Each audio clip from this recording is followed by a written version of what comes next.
শীতলপুর গ্রামে এক বুড়ি বসবাস করত।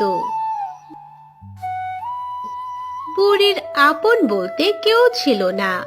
সে বাড়িতে লাউ, বেগুন, শাক, লেবু সহ বিভিন্ন ধরনের সবজি চাষ করে তা বাজারে বিক্রি করে কোনো রকমে সংসার চালাতো।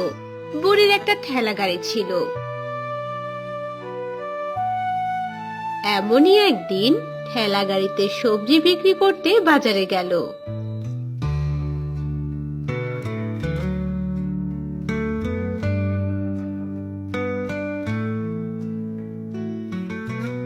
এই সবজি নিয়ে যাও, সবজি, টাটকা টাটকা সবজি।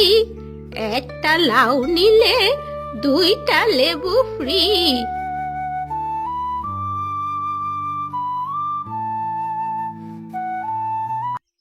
ঠাকুমা, তোমার গাছের লাউ খেতে খুব মজা গো। আমার বউ তো কাল বলে দিয়েছে প্রতিদিন ওই ঠাকুমার কাছ থেকে লাউ আনবে। বাড়ির গাছের লাউ বলে কথা, ভালো তো হবেই। তা নে দেখি, এখান থেকে একটা লাউ নে।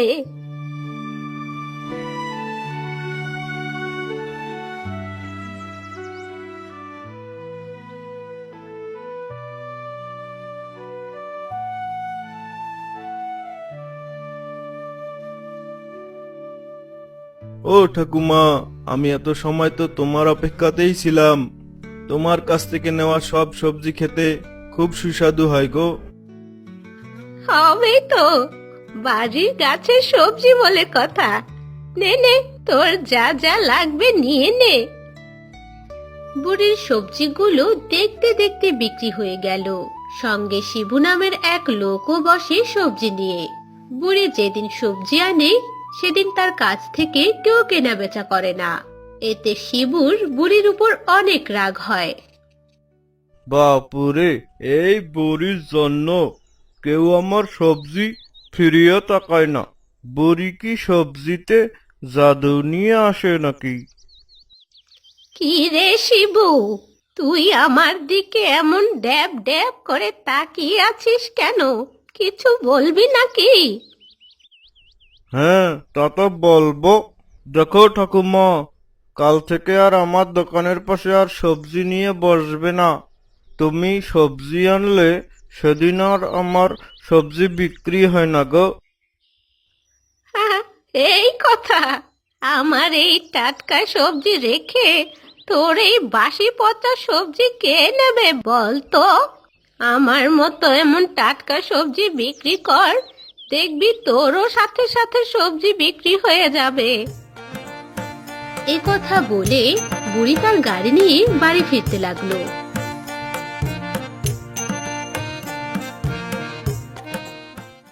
না না, আজ তো সন্ধ্যা হয়ে গেল। বেটা শিবুর সাথে কথা বলতে গিয়ে দেরি হয়ে গেল। বাইরের হাঁস মুরগিগুলো আজ শিয়ালে না ধরলেই হয়। আমি বরং জঙ্গলের এই পাশের রাস্তা দিয়েই যাই। বুড়ি জঙ্গলের রাস্তা দিয়ে পথ চলতে লাগলো।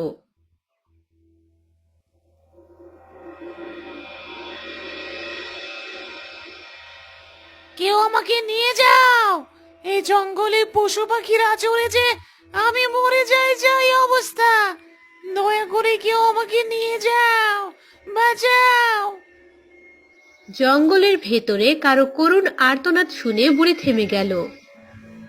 কে কে কাঁদছে এভাবে? সামনে এসো, সামনে এসো বলছি।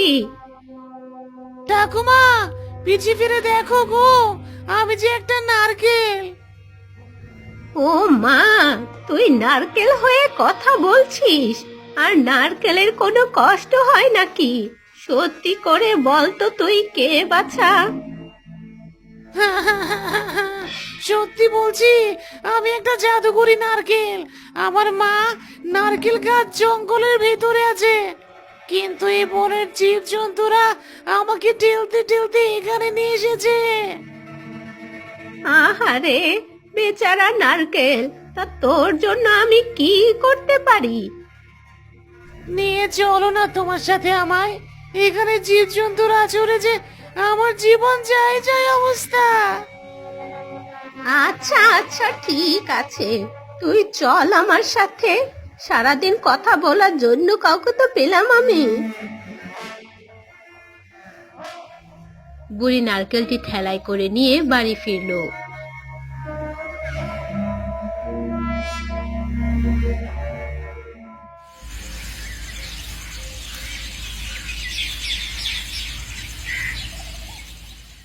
পরের দিন সকালে উঠে বুড়ি দেখলো, ও মা, এ কি গো, একদিনে নারকেলটা চারা হয়ে গেল কিভাবে?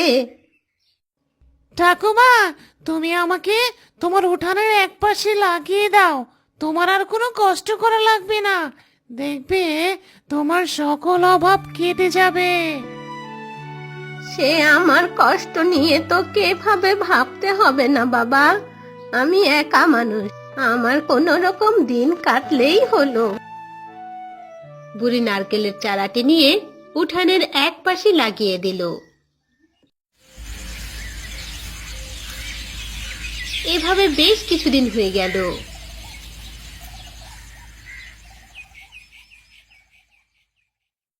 একদিন সকালে উঠে বুড়ি দেখলো, এটা আমি কোথায় এসে পড়লাম? এ তো একটা নারকেল বাগান হয়ে গেছে। এ তো আমারই বাড়ি, কিন্তু এত নারকেল গাছ। ঠাকুমা, এই গাছ সব তোমার। তুমি আজ থেকে নারকেল বিক্রি করে নিজের সংসার চালাবে, কষ্ট করে সবজি চাষ করতে হবে না। এত নারকেল, প্রতিটা গাছে এত নারকেল, এত নারকেল আমি একসাথে বিক্রি করলে তো অনেক ধনী হয়ে যাব।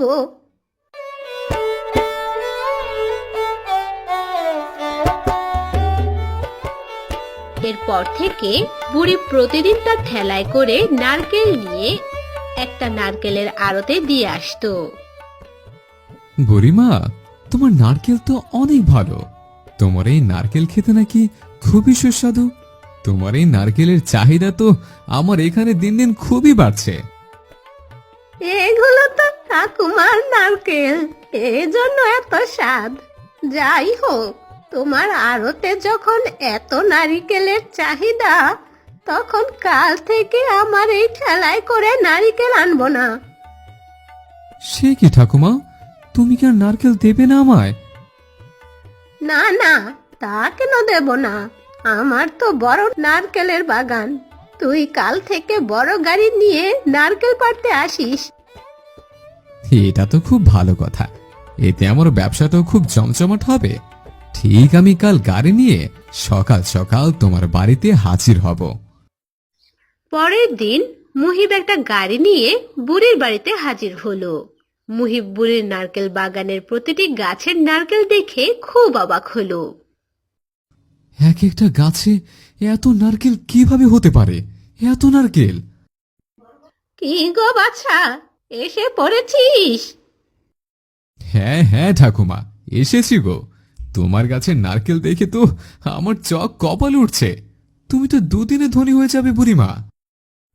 না না বাবা, ধনী হওয়া এত সহজ না, বুঝলি? যা তাড়াতাড়ি তোরা নারকেল পেরে তো দেখি, বাড়িতে আমার আবার অনেক কাজ পড়ে আছে। হাবু, রাজু, সাজু, যা যা যা, তোরা তাড়াতাড়ি গাছে উঠে নারকেল গুঁড়ো পেরে আন। মুহিব এক গাড়ি নারকেল পেরে তার আড়তে ফিরে আসলো, কিন্তু তার মনে বুড়ির নারকেল গাছের নারকেলের প্রতি লোভ জেগে বসলো। না না না না, আমি তো এই বুড়ির নারকেল বাগানের কথা ভুলতেই পারছি না। এত নারকেল পাড়ার পরেও গাছে এখনো এত নারকেল আছে। আমার যে করি হোক, ওই সব নারকেল ফ্রিতে চাই।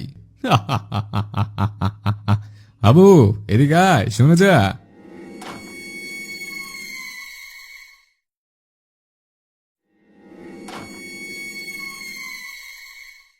ঠিক আছে বাবু, ঠিক আছে। তাহলে সেই কথাই রইল।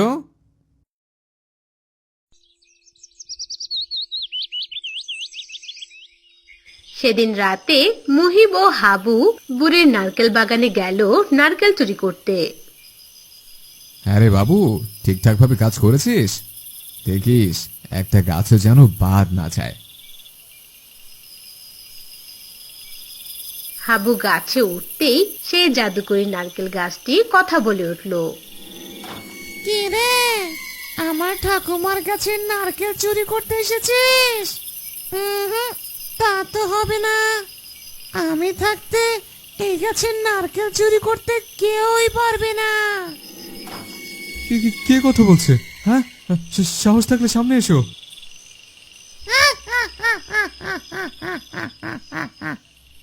আমার সাহস দেখবি নাকি? বাবু, ও বাবু, বাবু, আমার কথা শুনতে পাচ্ছেন? আরে গাধা, এমন চিৎকার করছিস? আমি তো এই বুড়ির কাছে এখনই ধরা পড়ে যাব। আমার মান সম্মান বলতে আর তখন কিচ্ছু থাকবে না। বাবু, আমি তো নারকেল গাছের উপরে যেতেই পারছি না। বাবু, এবার কি হবে? কোন মূর্খ আমাদের সাথে এমন করছিস? সামনে আয়, না হলে কিন্তু তোর আজ নিস্তার নেই। তাই বুঝে? আচ্ছা, দেখি আজ কার নিস্তার থাকে না। এ কথা বলেই নারকেল গাছটি তার জাদু শক্তি দিয়ে উল্টো করে তাদের দুজনকে একটা নারকেল গাছের সাথে ঝুলিয়ে দিল। আহা, বাঁচাও, বাঁচাও! আরে কে কে আমাদের সাথে এমন করছে? সামনে এসো। বাবু, বাবু গো, আমার যে খুব ভয় করছে। আমি আর কখনো চুরি করবো না। আরে গাধার বাচ্চা, চুপ কর।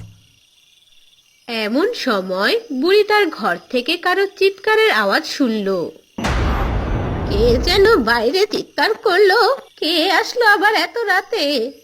না না, বসে থাকা ঠিক হবে না, বাইরে গিয়ে দেখি।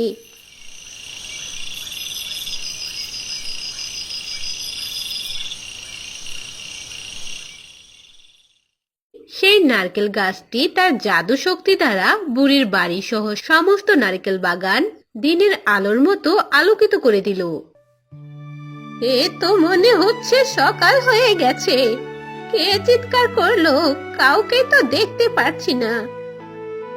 দেখবে কিভাবে ঠাকুমা? এই দেখো, চোর ধরেছি গো, চোর! তোমার নারকেল গাছ থেকে নারকেল চুরি করতে এসেছিল। আরে মুহিত, তুই? তোকে এত বিশ্বাস করে আমার নারকেল বাগানে আনলাম, তুই আমার বিশ্বাসের এই মর্যাদা দিলি? তুই চুরি করতে আসলি? ভুল হয়েছে গো ঠাকুমা, খুব বড় ভুল হয়ে গেছে।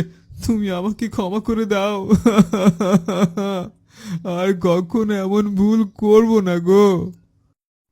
গাছ, তুই এদের নিচে নামিয়ে দে। যা যা, এবার এখান থেকে ভাগ। আর কখনো যেন আমার গাছের সামনে তোদের না দেখি।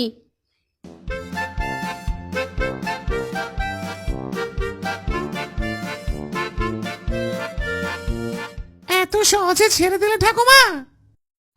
ওরা তো ওদের ভুল বুঝতে পেরেছে বাবা, তাহলে আর শাস্তি দিয়ে কি লাভ? আমার বিপদে আপদে তুই তো আছিস সাথে। সত্যি গো, তোমার কোনো তুলনা হয় না। তুমি খুবই ভালো। তোর জন্যই তো আজ আমি বেঁচে আছি রে বাবা।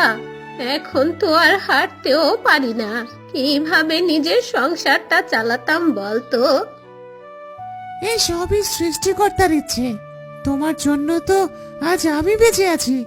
না হলে এতদিন ওই বনের ভিতর আমি মরেই যেতাম। হ্যাঁ, তাহলে মনে কর আজ থেকে তুই আমার আর আমি তোর, বুঝলি বাবা? খুব বুঝেছি। এরপর বুড়ি শহরের এক বড় নারকেল ব্যবসায়ীর কাছে তার বাগানের সমস্ত নারকেল বিক্রি করতে লাগলো। কিছুদিনের ভেতরে বুড়ি খুব ধনী হয়ে গেল। এরপর থেকে সে গাছটির সাথে সারাদিন সময় কাটাতো।